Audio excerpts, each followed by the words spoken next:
All right, in this video, we're going to be doing some digital painting. And we're going to be working with some brushes and some colors and the mixer brush. And then we're going to paint an apple. Now this video is actually going to be quite lengthy, so I'm going to explain a few steps and then I'll have a few steps sped up and explain a few steps because it could be an hour or two process easily to paint this simple apple inside of Photoshop. But we'll look at a few basic techniques to help you get started and then just sort of watch away and paint away, and it's a bit of trial and error. But what I've done here is I've set this document up to be, I'll show you my size here. I'm working with a 10 by 10 inches and I'm working at 240 pixels per inch. And I'm also working in CMYK. We're going to suppose that we're going to be printing this apple, so we'll work in a color space that's printable. So that's the sort of document I have set up, and then we'll end up cropping down a little bit once we have our finished apple. And then I've also just pulled in an apple here from the web. I'll paste this in here. You can go ahead and find any Creative Commons search for an apple. There's all sorts of them that I'm going to use as my reference as I sort of replicate this or paint away the apple on the side. So it's plenty big here. We're not going to be painting with near this much detail. This will be a bit more of a simple example. So I'm just going to scale this apple down quite a bit and then place him here in the bottom right hand corner. Now we're going to be painting essentially an exact copy of the apple over here, and we're going to use this top area of our canvas for sort of our paints and a bit of mixing and whatnot for our primary colors. So I'll just end up dropping this guy. That's about maybe the size that'll work for me for now, and I'll hit OK. So I'm going to name this layer just reference because it's going to be my reference apple, and I'm going to leave this background layer as white. So I'll just call this layer BG for a white background layer. And then I'm going to replicate my apple over here. So let's go ahead and get started. Now I'm going to be working here with a tablet and a pen. It's a little bit easier to paint with those, but if you don't have a tablet and a pen, you can just as easily do this with a pen and pencil. Sorry, not a pen and pencil, a mouse. Now there's really not a right or wrong way to do this. There's a lot of tutorials out there and different ways of painting inside of Photoshop. But we'll just work with a few steps here of the basics to get you going. There's an entire class we have here at the college for digital painting. So if this interests you, you'll definitely want to look at the digital painting class where they do this all semester long. So we're definitely just going to scratch the surface here. So I'm just going to get a black brush. And the first step I'm going to do is basically just sort of replicate this outline here over here and freehand that a little bit. You want to try to avoid, I would say when you're painting, we're not trying to trace this, so it may be tempting to create your new layer and, you know, bring this layer up above here and trace over these lines so you can get your exact apple.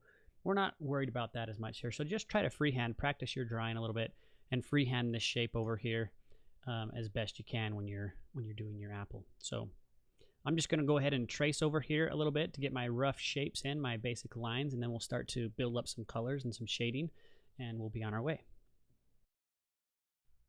All right, so I'm going to move this reference actually for me over on the right-hand side. It's a little bit easier for me to replicate it or mimic it over here. And I'll go back and grab my brush tool, and I'm working with just a solid black here, and that's fine. So we're just going to sort of quickly maybe get a little bit of reference here for the shape and draw that in here.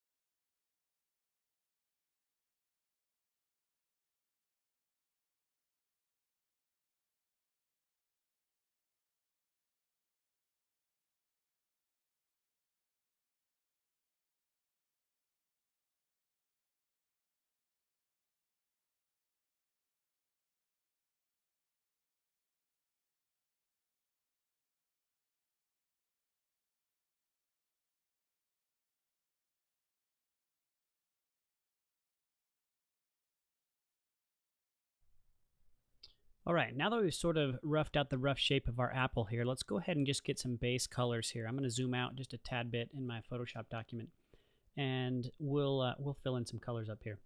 So I'm just going to use my eyedropper here with just a large brush shape. I'll just, whoops, wrong button there. Make sure I'm on the right layer here. And maybe I'll just rename this colors. And I'll go ahead and grab my brush tool and get a much larger brush up here. And we're just going to get the eyedropper tool at first. So we're trying to pick out just a few of the primary colors inside of our apple to work with. So I'll maybe select one of these darker reds there and just sort of paint that up here a bit. And then I'll eyedrop maybe one of these sort of super light pinks here and pull that over here. Maybe we'll eyedrop one of these middle reds and pull that in here. And then we'll sort of pull some of these stem colors as well for here in a minute. I'll pull a few of the stems over here.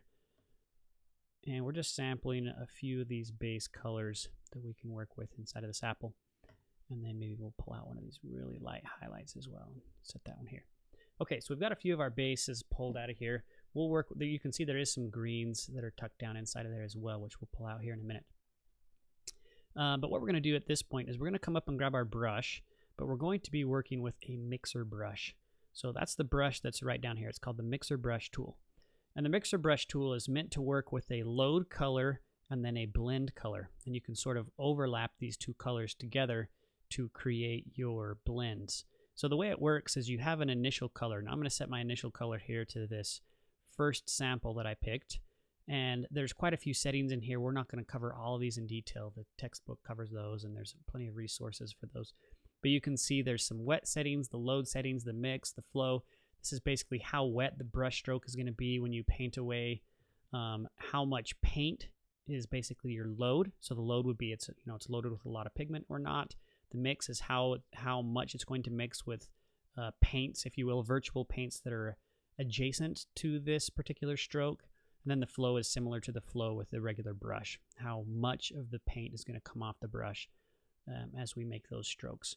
So what we can do here with this tool is we can sort of, I'm going to increase my size here, this brush, is I can start here in the primary and I can sort of mix over. And as I pull in this other color, you can see it blends those two together, and I can create this intermediate color in between those two. And I can do the same thing over here. I'm going to mix these two colors a bit and create that inner pigment. That's a mixture of those. Maybe I'll do the same thing over here, mix these in a little bit so I can create that intermediate brown. So basically I've created, sort of this gradient almost that we're going to be using as we paint around here to get those various shades and highlights inside of our apple by using the mixer brush. So that's a great brush to get started with. And then once you've got those basic colors in place, we're going to come down here and start to fill in some of those areas and then start to blend and mix those together and use a few different brush tips and whatnot. So I'm just going to give a few basic steps here, and then again I'll do some fast forwarding as you're painting away on your own. So I'll go ahead and create a new layer here for our initial blocking, and we'll just start to fill in some of these colors. And I'm just going to start with some of these highlights I pulled throughout the apple and just sort of block in some of these main colors. And it's sort of just a slow process, but just start to sort of paint away. So I'll paint, and again, you'll probably want to check and double check some of your hardness settings. I think I'm working with a little bit too of a soft of an edged brush here. I've got 0% hardness. I do want a little bit of edge to that. And then, just sort of come in here and paint away. And you're just going to sort of sample some of these colors. And I'm just going to get these initial blocks in here. Whoops, I don't want to mix that quite yet. And then we'll come in here and finish this off with some of the shadows.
All right, now I've kind of painted my apple in a little bit. You can see I've filled in some of those areas. And right now I'm just kind of erasing out some of those hard edges, or rather some of those soft edges on the apple.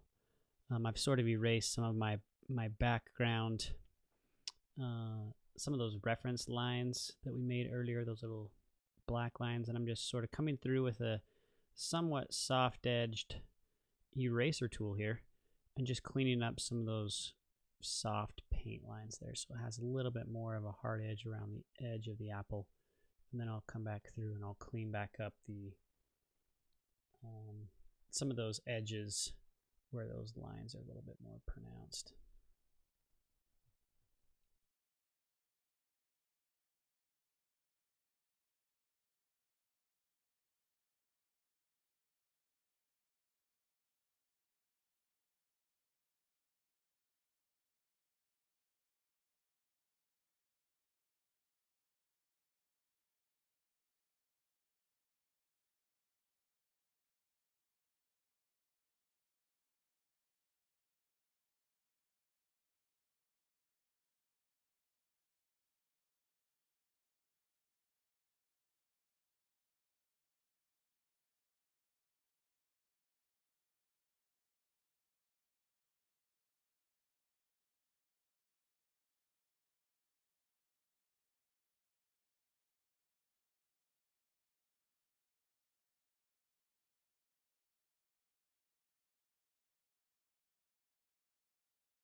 All right, now I've sort of got most of my apple roughly fleshed out there. I erased a little bit too much down here, but now let's look at how we can add a few of these texture elements into the apple. You can see there's all these, most apples have these little white, almost freckles throughout the apple, and we're going to use a brush that'll do that for us. So I'm going to do that on a new layer. I actually created a single layer and did most of my painting on that single layer. A lot of people like to create a whole bunch of layers and sort of layer as they go, but I've sort of just did a single layer here. But on these freckles, I am going to create a new layer because I'm going to need to do quite a bit of adjustments on those. So I've created a new layers here, and just for lack of a better name, I'm going to name this layer Freckles. And let's go over here in our brush panel and see which brushes we have built into Photoshop that may automatically do some of these for us. So I'm just going to grab up here my brush tool, my default brush, whoops, and we'll come in here to the presets, and whoops, wrong area, come in here to the presets, and I'm going to load in a whole bunch of varying brushes, but there's actually a few of these default ones that may work pretty well. For example, if I select this brush and I zoom in on it, you can see that it's actually just a whole bunch of speckles, and I can sort of, you know, create a large version of that to create some of the scattering pattern that's found inside of some of these as well. And so I'm just going to experiment a little bit, try a few of these brushes out and zoom in on them and see how speckled or unspeckled they are once we get in a little bit taller. So go ahead and just play around in here. Once I find one, I'll let you know. But I'm going to pause for a second and find a brush that I think is going to work pretty well. All right, this default brush here, it's actually number 100. It's in the bottom left corner here. It does a pretty decent job of adding some of these speckles, which we can then manipulate. There's actually a couple in here that I thought worked well. This 66 does a pretty decent job of doing some of those speckles, but I think I liked this one down here, this 100. So with this brush here, I'm just going to zoom in, and what I'm trying to do is I want to create roughly the same size as the speckles over here. So it's going to be a bit of experimentation, but that size right there may be a hair bit too big. So maybe I'll come down a little bit. That's pretty close right there. And you can see that sort of creates some of those random speckles. And so that might be just what I want to use for this particular brush. And so what I'm going to do is on this new layer here, I'm just going to randomly sort of click through here to create a lot of speckles, probably many more than I need, and then I will erase out what I don't want. Now I'm going to kind of get a little bit smaller up here in this area. They're kind of a little bit smaller there on the back edge. And down here at the bottom, whoops, too many. They're also quite a bit smaller down here near the base. So varying sizes kind of throughout here, randomizing this a little bit to create those speckles. Now, I've definitely got too many speckles going on. So now what I'm going to do is I'm going to come through with my eraser brush, and I'm just going to erase through in this picture with a sort of a medium hardness brush here. Some of these areas. So I'm just doing circular patterns here with my mouse, if you will, or the Wacom tablet in my case. Just kind of circling around, pressing at sort of semi-random spots, erasing out a lot of those speckles. Now I've got way too many out here that I accidentally did, so I'm just going to quickly erase out all those at the top, and down the stem there's no speckles, so I'll erase anything I did along the stem there. Up here at the top, anywhere outside that white space, we'll just quickly erase out. And just kind of come through and erase out some of those speckles. And then we'll apply a simple filter. It's kind of hard to see here, but you can see that these speckles, where there's a single speckle, it's almost like they're inset. There's a little shadow and a highlight around each one. And our speckles over on our apple are just sort of flat right now. And so we're going to add just a simple filter to maybe make those blend in a hair bit better, so they look a little bit more like that area. Now ours aren't circular. A real apple, if you noticed over there, most of those little specks are circular, and our brush we picked wasn't quite circular, but it'll do the trick, at least for now, for us to sort of simulate some of those areas.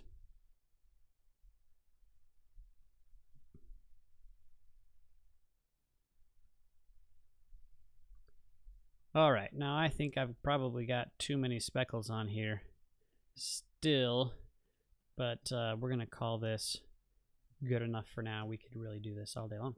So let's go ahead and add a little quick filter to that layer of speckles that we have set up here. And pull out a few more to inset some of those. So I'm just going to go to my filter menu and go to my drop shadow here. And you can see that the drop shadow filter, I'll really sort of make it overly applied, but you can see the drop shadow adds a little drop shadow underneath every speckle. So I'm going to set the distance down to 0, and the size I'm going to bring down and increase the spread maybe, and just play around with the setting to see if I can create a little bit of a softer edge, if you will, on some of those speckles. And you can sort of see the before and after if you just toggle that effect on and off. You can see what that looks like. It makes them just a little bit softer. I may also add an outer glow. Down here we can add this outer glow, pull in these settings a little bit tighter as well, and toggle that on and off to sort of see how that affects it. And anyway, play around with the combination of those two settings a little bit to soften up those edges slightly of those little speckle elements. Anyway, I'm going to go ahead and just do a few more finishing touches, and then we'll go ahead and add the shadow detail.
All right, let's go ahead and finish off this little project by adding some shadow underneath. So I'm going to create one more layer. I'm going to place this layer actually underneath our reference, and I guess we just need it underneath our apple. Really, I'll just name this layer apple. And it's going to be a bit of a shadow. Right now our apple is just kind of sitting, floating out there in midair on a white background. So I'm going to take our apple and the reference layer, holding down Command to select both of those. With my move tool, I'm actually going to move them up a little bit. Whoops, I need to also grab my freckles layer. Any layers you have associated, I suppose you need to move up. So with those 3 layers, I can select all those. I want them all but the colors. There we go. And let's move them up. Now I keep clicking the wrong thing for some reason. Let's try that again. Oh, I didn't have my apple. Okay, select them all, deselect our colors. There we go. Move them up a little bit. Okay, so that'll allow us to create our shadow down here. So let's go ahead and create that layer. So I'm going to get just do a little cleanup there and make sure everything is good to go. Now we're just going to create a slight shadow underneath here. So I'm just going to get my shadow layer, and I'm going to get a paintbrush that's just a regular old default brush that's just a circular brush here, and I'm going to make sure its color is set to black, and we'll set that to a black color, and we'll decrease the size here a little bit. Okay, that looks okay. We'll decrease the here we go. And let's go ahead and come into these presets. I'm going to make my shape a little bit tighter, the spacing here. And so I can freehand in this little shadow. So our shadow is basically just going to kind of sit back here a little bit and maybe sort of just sit under there a little bit and come out here and peek out a little bit.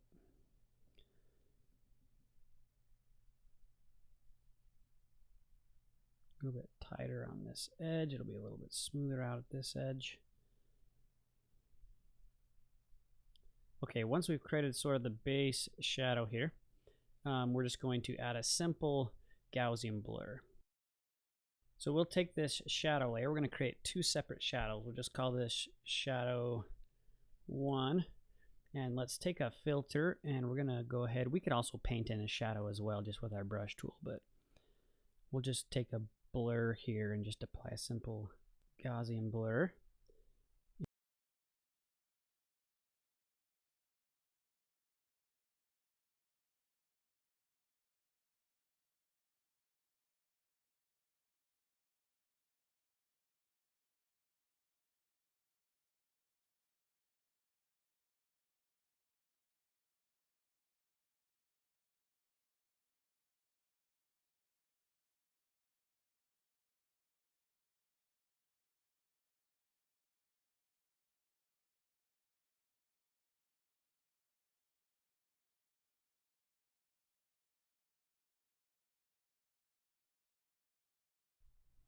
All right, once you've sort of played around with your shadows a little bit, I added a couple shadows, blurred them a little bit, and just sort of played around a little bit there. But we'll consider this done for the apple. So you can see that using the mixer brush combined with the eyedropper tool and just kind of some trial and error and really some time, you can sort of do some decent digital painting inside of Photoshop. So I hope you've enjoyed this tutorial and learned a couple tricks along the way.